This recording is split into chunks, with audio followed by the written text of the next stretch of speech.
Um, cool. So so my name is also Gabe, and I lead design for a company called Jigsaw. So Jigsaw is an Alphabet unit that focuses on building technology for social good. So it's kind of it used to be called Google Ideas, and kind of started as an incubator within Google to think of like future threats and how could we technology play a role in it. And when Alphabet became a thing, then we kind of became a separate entity. So within Jigsaw, we have basically one question that we're trying to answer, which is how can technology make people in the world feel safer? And by people, we mean people that feel like they're being threatened by many different things. So what that means is that we end up developing tools to serve people that might be in at-risk situations or at-risk communities. So we really need to kind of learn how to unpack this idea of at-risk. So that means someone whose safety or security, possibly the people that they know, their friends or their family, their safety is being jeopardized. So we look at communities where they feel they're being threatened, and we ask ourselves, can technology play a role in helping them feel safer? So that could mean people that are being threatened by who they are. Maybe they're members of the LGBTQ community. Maybe what they do. They could be journalists or activists in regions that don't appreciate those people. Where they live, or even things like what they share. Like they could be sharing content in social media that might not be popular, and we try to provide tools that help them. So that means that we end up kind of looking at a really broad range of problems. We have products that play in the area of online harassment. We worked on a machine learning tool that kind of helps identify when a comment is being toxic and therefore is kind of censoring people from participating in a conversation online. And we surface those tools to moderators and users of different forums to kind of promote a healthy participation of a forum like that. We also have some cybersecurity tools for, let's say, if you're a journalist in Cambodia and you're trying to have a blog against the government. The government usually kind of attacks your blog so that so it can go down through a DNS attack. So we leverage Google's infrastructure to protect those types of places online and protect things like free speech and fight censorship. So the question I want to kind of tackle today is how do we choose what we work on? How do we prioritize what problems to focus on? Given that people may feel unsafe for a variety of reasons, the question is how do we kind of choose one? And we have this term that we coined called UXPeditions, which is kind of where everyone in the company gets to play or role play as a researcher.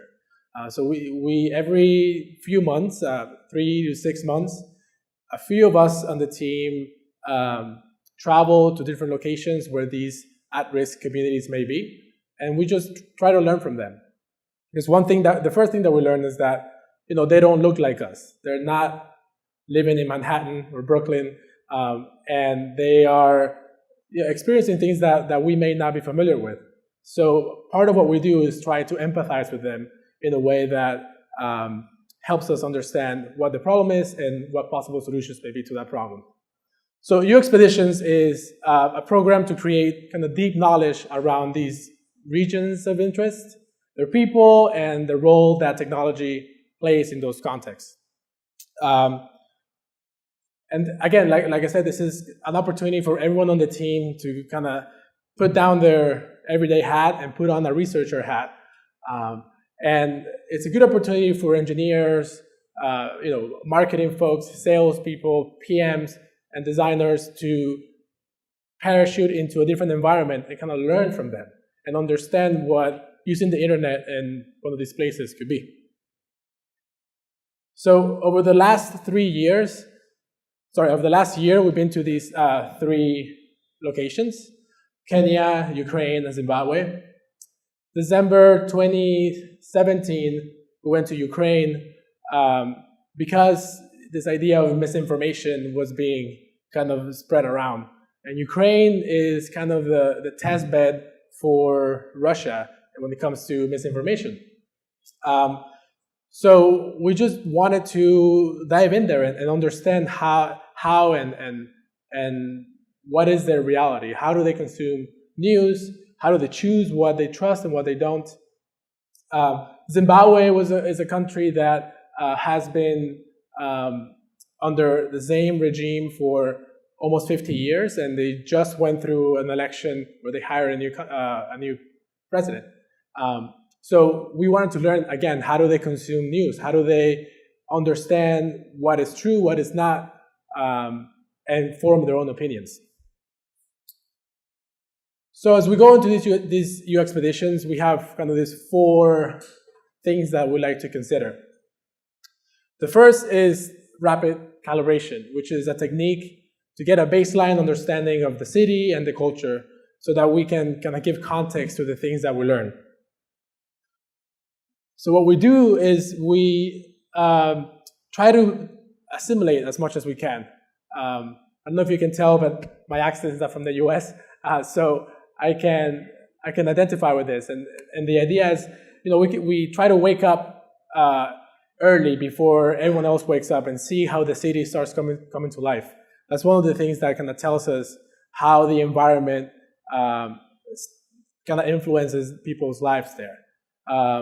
We stand in queues and learn what people do. Do they check their phone? Do they talk to each other? Do they do something else? We go to public spaces like parks and recreational areas just to learn how people interact with each other. We even go on Craigslist, the local Craigslist, and learn how people sell things, how they communicate to each other, and then try to take public transportation as much as we can in these areas, just so we learn what it's like to be in the shoes of these people. Now, once we're there, we usually try to do a round of interviews with many different people. Then some of these may be activists or journalists, or just regular people that use the internet and feel that they're being threatened. And during these interviews, we have kind of 3 roles that we like to play. So we just like to at least have 3 people for every interview. The first role is the moderator. So this is the person that is interviewing the local, and we try to make this as natural as possible, where it's a conversation between the moderator and the person we're trying to learn something from. We usually have a few notes, a few points of interest that we try to learn. But as the conversation evolves, we just try to let it evolve naturally and see what they gravitate towards, what's kind of top of mind, and what do they care about. There's the comms person, whose role is to document this whole thing. So take photos, videos, make sure we capture the environment of the people that we're talking to. And then lastly is the producer. This person is in charge of taking notes as verbatim as possible. And as we're talking to these locals, we need to understand their lives and be able to recall it after the fact. So these UXPeditions are usually a couple of weeks, where during the first week we do interviews several times a day, and around the halfway mark we do a sprint. I don't know if you're familiar, but people at Alphabet love the design sprints. So we try to do one of these on these trips because we find them really useful. And the way we do them is after a week of interviews, we get together, we try to understand the problem. So we kind of debrief and talk about themes that might have surfaced throughout the trip. We then categorize them based on things that we might notice. Then we just sketch out ideas, and these could be as simple as anybody feels comfortable with. And again, these are engineers and researchers and PMs actually sketching with us. So they could be as an idea for a product and just a quick icon or a quick sketch that represents that product. Then we get together, we sort them, and we try to decide on what to work on. And this could be based on what seems feasible, what could be most impactful, what could be most aligned with the technology that we already have in store. And then we actually build a prototype in the field. We use, this usually falls on the shoulders of the designer on the trip to use a prototyping tool and actually take a few of those ideas and prototype them. So we spent the second half of the trip validating those ideas. So we show the prototypes and talk to real people on how they feel about it, and does this fit in their current workflow. So over the course of this 2 weeks, we learn from locals, we ideate, and we actually create a few prototypes to be tested. So by the time we get back, we have to kind of share this with the rest of the team. We've been away for 2 weeks, and we want to make it worthwhile, make it have an impact on how we design products. So we usually do a bit of an exposition where we print out posters and we explain some of the themes that we encountered, some of the possible solutions, some of the parallels between how they live and how we live, and then some of the differences. They might use the internet completely different than we do.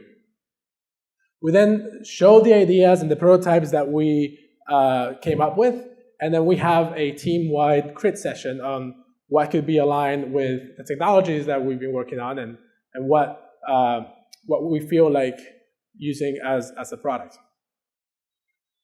And then we actually pitch an idea that can potentially be funded as a team within Jigsaw.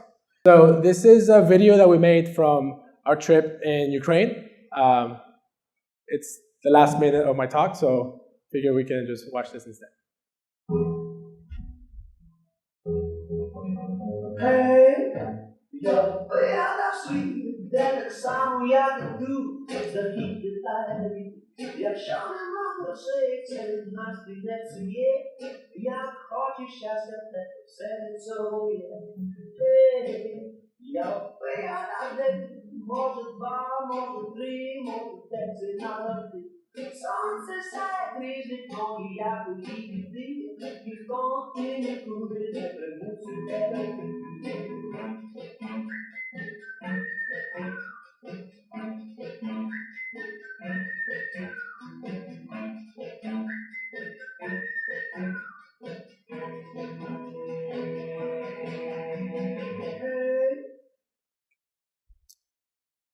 There it is. Thank you.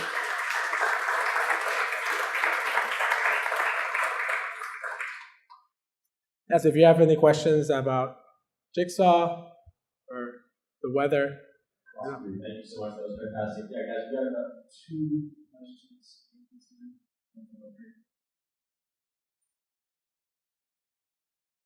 Hey, thanks for sharing tonight. You mentioned that Jigsaw started as Google ideas. So that was, your one fast agile thing when it started. Do you feel like a lot of that's still intact as far as the mission that you guys do now and shaping still and organization like that also? Yeah, sure. So Google Ideas is actually about 8 years old. And the thing that has changed mostly is that we now have products where we have launched and that have an actual impact in the world. Back then, it was more of a think tank where we would look at a future threat and try to come up with initiatives to address them. Those may not be products. They could have been collaborating with the rest of Google or collaborating with NGOs or different partners to address them. And over the years, we've kind of matured into a kind of an incubator of ideas where we have multiple products in our portfolio that tackle different problems. But at its core, the mission is still the same, which is to look at communities that might be left behind as technology comes to the mainstream, and develop solutions for them.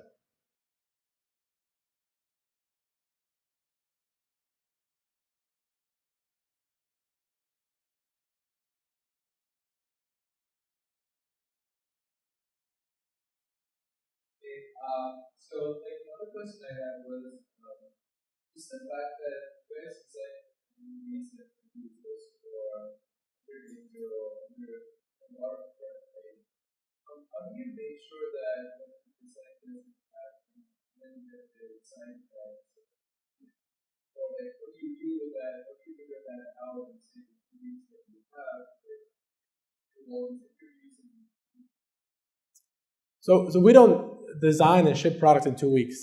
we use those 2 weeks to understand a problem, and empathize with users, and kind of identify a new area that we could focus on. If we indeed find something that we find that we can be impactful on, then the relationship between us and that community continues. And we have, we try to develop partnerships where we can have them cross-check what our assumptions and our biases, so that we can be impactful in a positive way. But it is an ongoing conversation that starts from being in the field with them and talking to them, but continues beyond that as we develop a product.